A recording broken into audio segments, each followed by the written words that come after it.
Hey everyone, several of you requested a video on how to use your outdated planner pages. So today I'm sharing 15 ideas with you for how to use up those outdated pages. Before we get into those 15 ideas though, I'm going to start out by moving these extra outdated pages into a Happy Notes notebook, then covering up the old tabs with new ones to make new categories. Here I'm using Planner Society tabs, but you could also print tabs out on your computer or make your own tabs out of scrapbook paper, or even cut them off entirely and then use Avery Ultra tabs. To create the labels, I typed up the category names in Microsoft Word and printed them onto some clear sticker paper. The categories that I chose to go with were recipes, long-term, projects, 2022, busy weeks, and notes. And there are, of course, many different categories that you can use to label your tabs. These are just some examples. The first idea is to create a recipes to try insert. And the purpose of this is to have all of the recipes that I want to try in one place. So if someone recommends an online recipe to me, or I see a recipe in one of my cookbooks that I haven't used yet and I want to try, I can write down all of the relevant information here, and it keeps it all in the same place so it's organized. In order to create all of the titles for the page and each column, I'm using the clear sticker paper once again, and I just printed out the titles onto that clear sticker paper. And for the category titles, I chose quick meals, Instant Pot, slow cooker, winter, spring, summer, and fall recipes. And my plan is to just expand on this section once I come up with more ideas for categories, and if I run out of space, I will also expand. I was able to fit 5 recipes per column. For each recipe, I'm writing down the recipe name, the recipe source, for example, what website did I find it on, or what page and what cookbook can I find it, as well as the recipe rating. This recipe rating will be assigned after my husband and I have tried out the recipe. And if I decide to add the recipe to my recipe book, then I will put a check mark here. And then if it gets a low rating, I can simply draw an X in the circle because I don't want to transfer that recipe into my meal planner. The second idea is to use it to organize and track small projects. I'm planning to film a legacy video for my grandma, which is basically an on-camera interview where my family and I can ask her questions and she can share her life story with us. However, there is a little bit of prep work that is going to need to go into this, in addition to gathering certain materials and editing. So I need to have a place where I can write and plan out everything so I don't fall behind. This is the section where I'm going to write out all of the to-dos associated with filming this video. I have a category called family for everyone I need to contact to get interview questions from. I have a list of the memorabilia that I need to collect. And then I created a section for brainstorming different questions, notes for the filming day, and then a checklist of some of the things that need to be done for editing the actual video. Under the long-term tab, you could keep inserts that are not specific to this year, but can be used and referenced in the long term. One example is using the pages to create and categorize different types of lists. For this, you would cover up the dates and the days of the week, and then relabel each column as a new category. Some examples of lists that you could keep are movies to watch, books to read, things in life that bring you joy, places to travel, restaurants to try, fun weekend getaways, and hobbies to try. I'm also going to leave a link in the description to a video of mine that discusses 55 ideas for lists that you could add to your planner if you want to learn more about this topic. could also add your routines or sketch out what an ideal week schedule in your life would look like. For example, draw in your morning, afternoon, and evening routines. And if you have certain reoccurring events that happen weekly, you could write out what days those events occur. And then you can use this page as a reference instead of having to keep rewriting those reoccurring events, reoccurring tasks, and reoccurring routines every single week. To make this work, you would need to cover up the dates and fill it out with your routines for an ideal week in your life.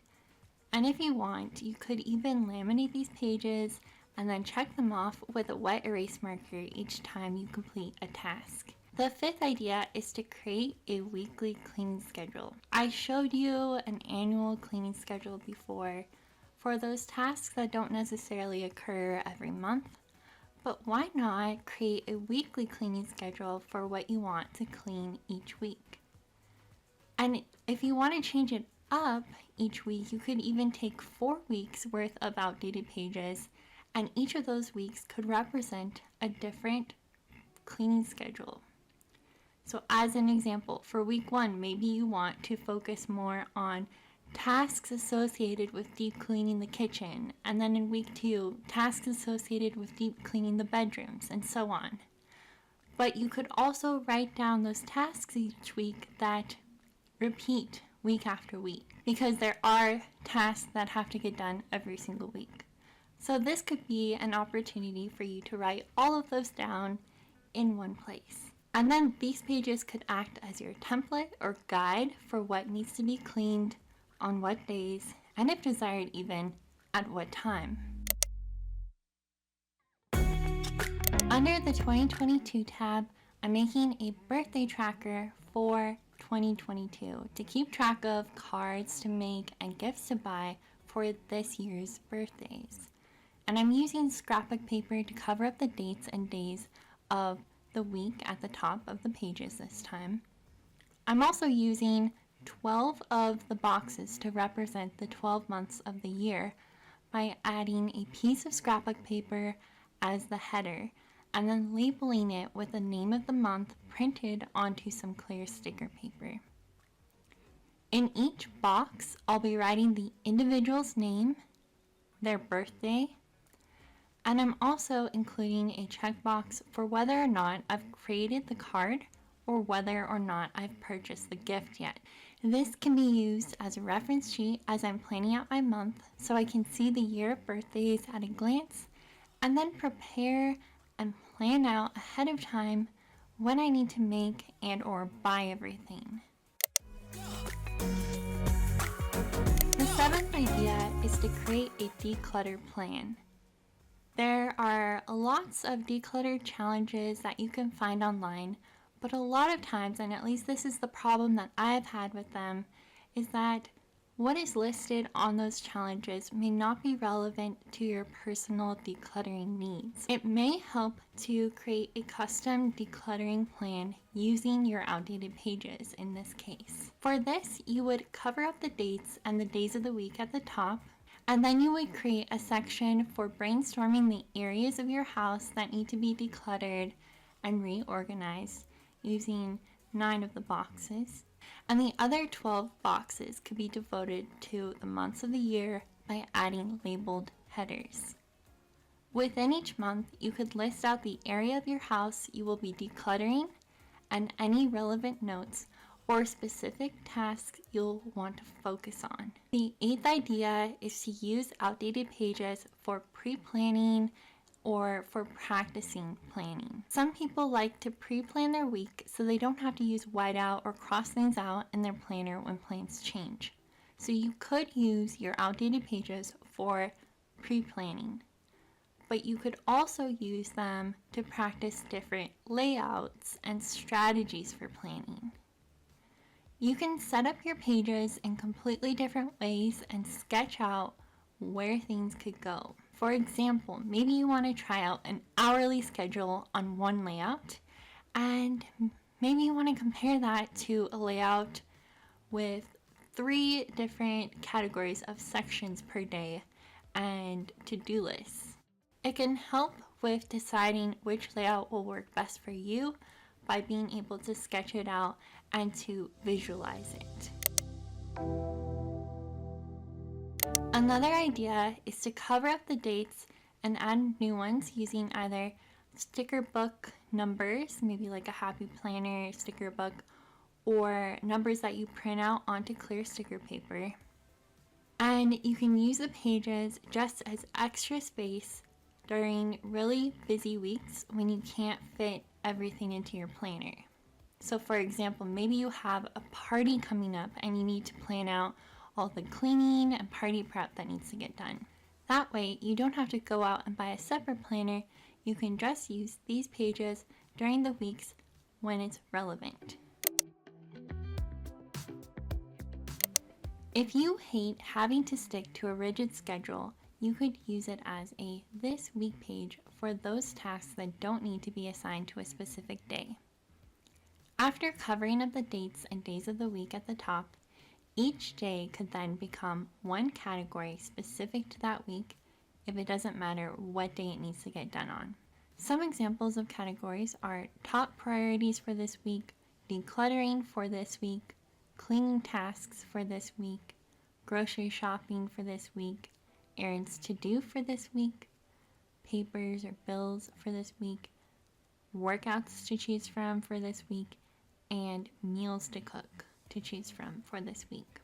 You can make a rule that all tasks on these sheets need to get done by the end of the week, but it doesn't matter on what day they get done, and then you could write in your sidebar the week that your this week schedule is for. The 11th idea is to cover up the dates with this year's dates and then practice doodling. This could be done in the monthly or weekly sections, and you could draw one doodle per day. On a similar note, you could cover up the dates with this year's dates and then practice brush lettering, either a different letter or word, or saying each day in each column or even per box. And you could have different prompts that are listed out in the header section for each day so you know what to practice. If you were to cover up the dates and days of the week at the top of your pages, you could use outdated pages to take notes during meetings at work. On the day of your meeting, you could write the date in the title or header section of that column, and then write out your meeting notes beneath that. You could even use your outdated pages to plan out your kids' activities or your spouse's activities. And finally, the 15th idea is to use your outdated pages to plan out a family trip, or to use it more like a travel journal where you kind of record or journal what you did and maybe some of the highlights of that day, and maybe even include photos or whatever it is that you desire. I hope that this video gave you some ideas for how to use up your outdated pages or outdated planners. And if you want to see some more ideas on how to use your planner, make sure to check out this video, and I'll see you next Saturday. Bye! I could be the one who saved you from this.